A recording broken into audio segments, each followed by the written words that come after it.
Chapter 12. Andreas of the Cast of Poets. I had been hooden and driven through the streets, stumbling under the weight of the yoke. At last I had entered a building and had descended a long swirling ramp through dark passages. When I was unhooded, my yoke had been chained to the wall of a dungeon. The place was lit by a small, foul Tharlian lamp set to the wall near the ceiling. I had no idea how far below ground it might be. The floor and the walls were black stone, quarried in giant blocks of perhaps a ton apiece. The lamp dried the stone in its vicinity, but on the floor and most of the walls there was a dampness and the smell of mold. Some straw was scattered on the floor from where I was chained. I could reach a cistern of water. A food pan lay near my foot. Exhausted, my body aching from the weight of the yoke and the sting of the lash, I lay upon the stones and slept. How long I slept I did not know. When I awoke, each of my muscles ached. Now it was dull, cold ache. I tried to move. My wounds did torture me. In spite of the yoke, I struggled to a cross-legged sitting position and shook my head. In the food pan, I saw half a loaf of coarse bread. Yoked as I was, there was no way to pick it up and give it to my mouth. I might crawl to it upon my belly, and if my hunger were great enough, I knew that I must. But the thought angered me. The yoke was not simply a device to secure a man, but to humiliate him, to treat him as if he were a beast. "Let me help you," said a girl's voice. I turned, the momentum of the yoke almost carrying me into the wall. Two small hands caught it, and struggling managed to swing it back, keeping my balance. I looked at the girl. Perhaps she was plain, but I found her attractive. There was a warmth in her I would not have expected to find in Tharna. Her dark eyes regarded me, filled with concern. Her hair, which was reddish-brown, was bound behind a head with a coarse string. As I gazed on her, she lowered her eyes shyly. She wore only a single garment, a long, narrow rectangle of rough brown material, perhaps 18 inches in width, drawn over her head like a poncho, falling in front and back a bit above her knees, and belted at the waist with a chain. "Yes," she said with shame. "I wear the kemisk." "You are lovely," I said. She looked at me, startled but grateful. We faced each other in the half-darkness of the dungeon, not speaking.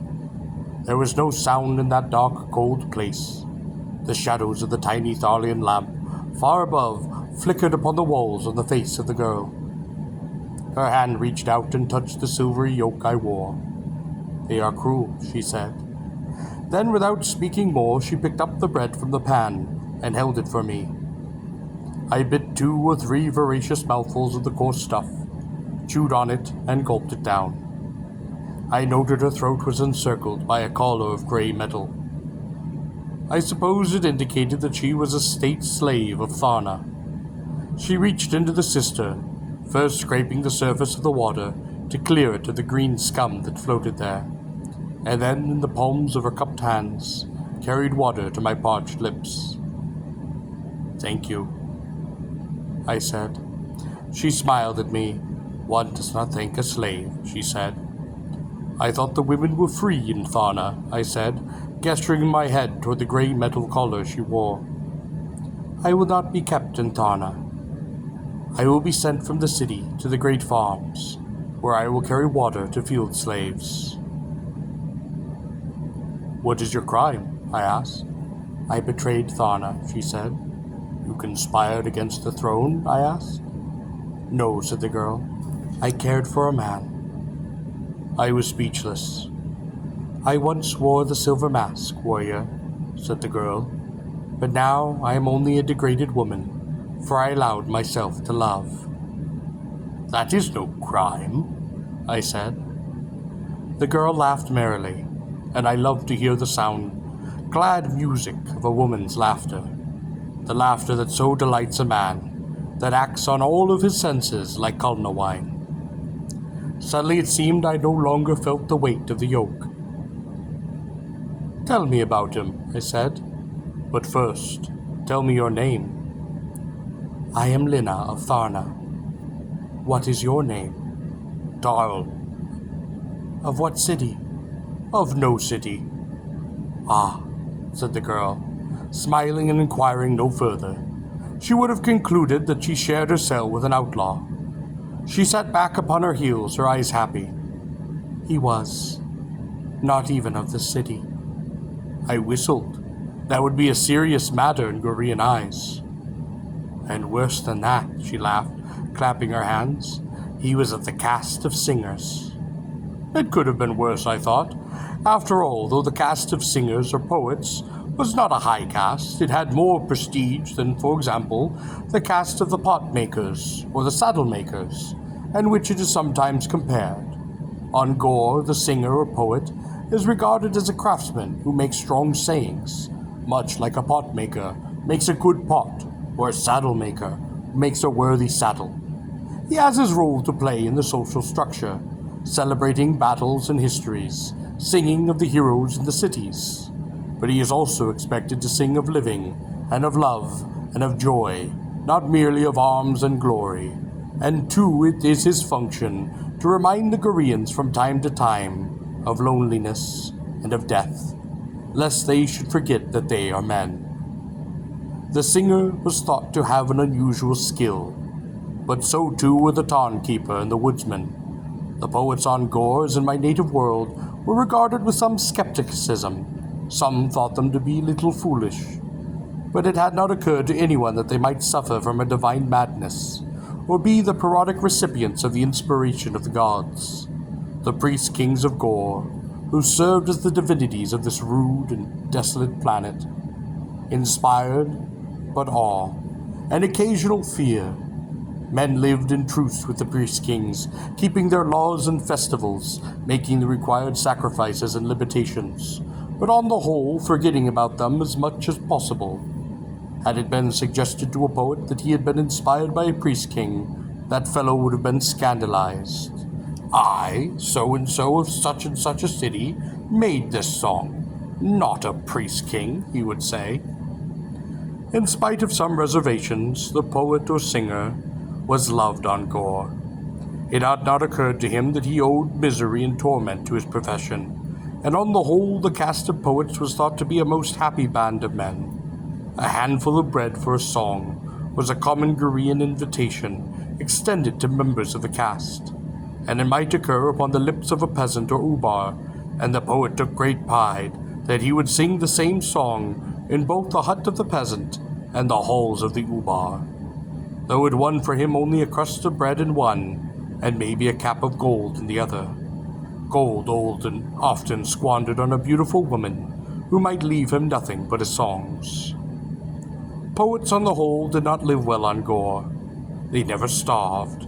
They were never forced to burn the robes of their caste, and some had even sung their way from city to city, their poverty protecting them from outlaws, and their luck from the predatory beasts of Gor.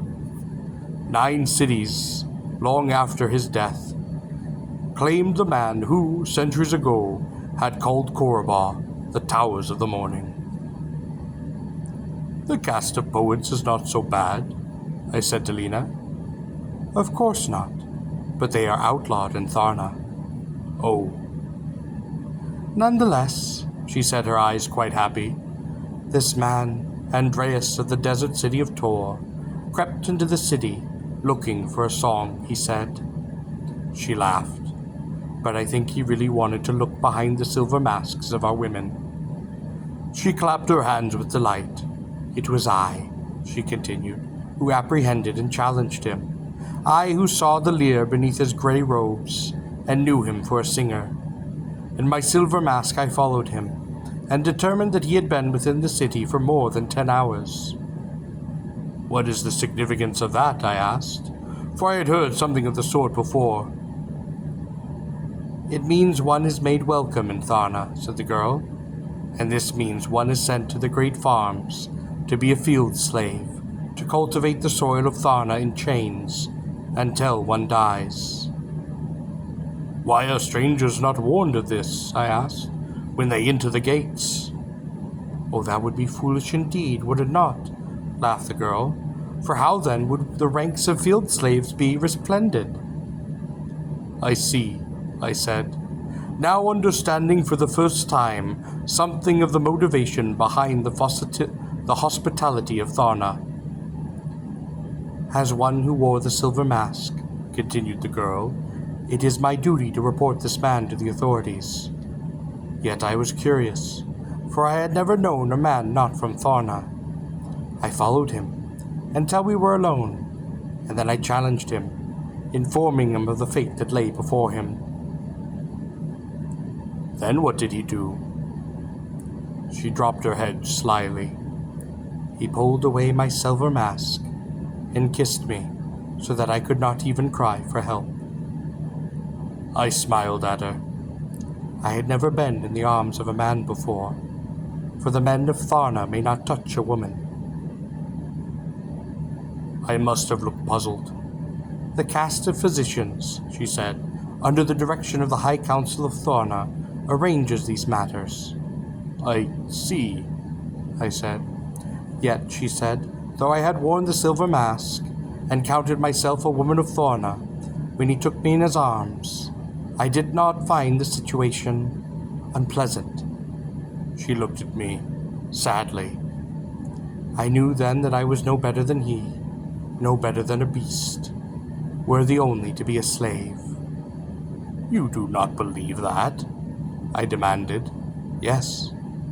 But I did not care, for I would rather wear the kamisk and have felt his kiss than live forever behind my silver mask. Her shoulders shook. I wish that I could have taken her in my arms. I wish I could have comforted her. I am a degraded creature, she said, shamed, a traitoress to all that is highest in Tharna. What happened to the man? I sheltered him. I managed to smuggle him from the city. She sighed. He made me promise to follow him, but I knew that I could not. What did you do? When he was safe, I did my duty. I gave myself to the High Council of Tharna. I confessed all. It was decreed that I would lose my silver mask, don the kamisk, and be collared, be sent to the great farms to carry water to the field slaves. She began to weep. You should not have given yourself to the High Council. Why? Was I not guilty? You were not guilty. Is love not a crime? Only in Tharna. She laughed. You are strange, too, like Andreas of Tor. What of Andreas? When you did not join him, will he not come search for you, re-enter the city? No. He will think I no longer love him. She lowered her head. He will go away. He will find himself another woman, one more lovely than a girl of Tharna. Do you actually believe that? I asked. Yes. And he will not enter the city. He knows he would be caught, and considering his crime, he might even be sent to the mines, even be used in the amusements of Tharna. You think he will fear to enter the city? Yes. He will not enter the city. He is not a fool. What? Cried a merry young voice, insolent and good-natured. Would a wretch like you know of fools, of the caste of singers, of poets? Lena sprung to her feet. Through the door of the dungeon, a yoked figure was thrust by the butt ends of two spears. He stumbled through the entire room before he struck the wall with the yoke. He managed to turn the yoke and slide down the wall to a seated position. He was unkempt, a strong-looking lad, with cheerful blue eyes and a mop of hair like the mane of a black laurel. He sat down upon the straw and smiled at us. Joyily, impish, shamefaced smile. He stretched his neck a bit in the yoke and moved his fingers.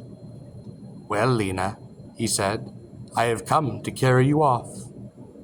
Andreas, she cried, rushing for him.